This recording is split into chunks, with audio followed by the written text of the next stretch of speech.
नमस्कार मंडळी, कसे आहात? मस्त ना, मस्त असलं पाहिजे. आज आपण बघणार आहोत अध्यात्माची सुरुवात कशी करायची. मागच्या व्हिडिओमध्ये आपण बघितलं होतं अध्यात्म म्हणजे काय. आता आपण बघणार आहोत अध्यात्माची सुरुवात कशी करायची. तर आपण बघितलं की अध्यात्म म्हणजे काही संसार सोडावा लागतो, संन्यास घ्यावा लागतो असं आहे का? तर नाही आहे. हे मी सगळं तुम्हाला त्याच्यामध्ये सविस्तर सांगितलेलं आहे. तर मग आज आपल्याला बघायचं आहे की अध्यात्माची सुरुवात कशी करायची. तर लोकांना असं वाटतं की लोकांमध्ये हा गैरसमज आहे की अध्यात्माची सुरुवात ही फार मोठे तप, नामजप, तपश्चर्या, तपस्या करूनच केली जाते. पण हे असं मुळीच नाही आहे. तुम्ही सुरुवातीला रोज असा निर्णय, छोटे छोटे निर्णय घेऊन सुद्धा तुम्ही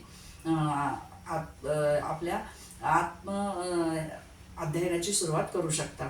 तर आता ह्या अध्ययन म्हणजे आत्म्याच्या म्हणजे अध्ययन करण्याची सुरुवात तुम्ही छोट्या छोट्या निर्णयाने करू शकता. म्हणजे काय करायचं, तर तुम्ही स्वतःसाठी थोडासा वेळ काढायचा. म्हणजे एक दिवसातला तुम्ही 10 मिनिटं जी आहेत ती 10 मिनिटं तुम्ही काढायची. ती कोणासाठी काढायची? स्वतःसाठी काढायची. म्हणजेच काय करायचं, या 10 मिनिटात तुम्ही शांत एका एका पॉईंटला तुम्ही खूप शांत बसायचं. त्याच्यानंतर तुम्ही शांत बसून खोल श्वास घ्यायचा. खोल श्वास घेतल्यानंतर तुम्ही स्वतःला स्वतःमध्ये ओळखायचा प्रयत्न करायचा. त्याचबरोबर तुम्ही ज्या देवाला मानता किंवा ज्या देवाची श्रद्धेने पूजा करता त्याचं नामस्मरण करायचं. त्याच्यानंतर तुम्ही काय करायचं की तुम्ही दररोज दिवसभर जे काही तुम्ही काम करता, कर्म करता, संध्याकाळी तुम्ही स्वतःला विचारायचं की अरे आज मी कोणतं चांगलं कार्य केलं. तर ह्या छोट्या छोट्या गोष्टींमधूनच तुमच्या अध्यात्माची सुरुवात होत असते. तर अध्यात्माची सुरुवात करत असताना त्याच्यामध्ये स्वतःमध्ये छोटे छोटे बदल करायचे असतात. म्हणजेच काय, तर राग कमी करणं, लोभ अहंकार कमी करणं, त्याचबरोबर प्रेम, दया आणि संयम वाढवणं हीच अध्यात्माची सुरुवात आहे.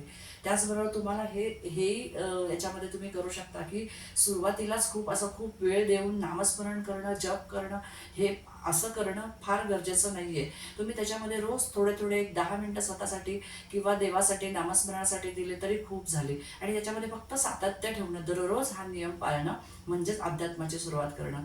त्याचबरोबर तुम्ही बघता की दिवसातले 10 मिनिटं ज्यावेळेस तुम्ही नामजपामध्ये किंवा ईश्वराच्या चरणी लावले, अध्यात्मासाठी जर लावले, तर ते तुम्हाला त्याचं नक्कीच चांगलं फळ मिळणार आहे.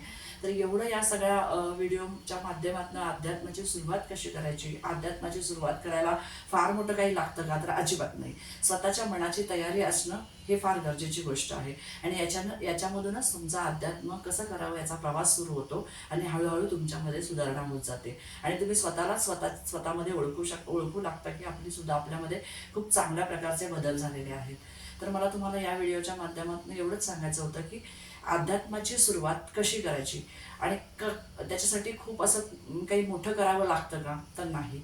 तर तुम्हाला हे जे मी सांगितलेले आत्ताचे जे अध्यात्माची सुरुवात कशी करायची हे विचार कसे वाटले मला नक्की कमेंट करून सांगा. लाईक करा, शेअर करा आणि हो, चॅनलला सबस्क्राईब करायला मात्र विसरू नका. भेटू आपण नेक्स्ट व्हिडिओमध्ये. याच्या पुढचा जो टप्पा आहे ते नामस्मरण म्हणजे काय, ते कसं करायचं, हे तुम्हाला पुढच्या टप्प्यामध्ये मी नक्की सांगते. भेटू. जर तुम्हाला माझे असे नवीन नवीन व्हिडिओ बघण्यासाठी जर तुम्हाला बघायचे असतील किंवा त्याच्याबद्दलची माहिती जाणून घ्यायची असेल तर नक्की माझ्या चॅनलला सबस्क्राईब करा आणि माझ्या चॅनलबरोबर जोडून राहा. आपण नक्कीच नवीन नवीन विषय घेऊन तुमच्यासमोर येऊ आणि एकमेकांमध्ये चर्चा करू. धन्यवाद.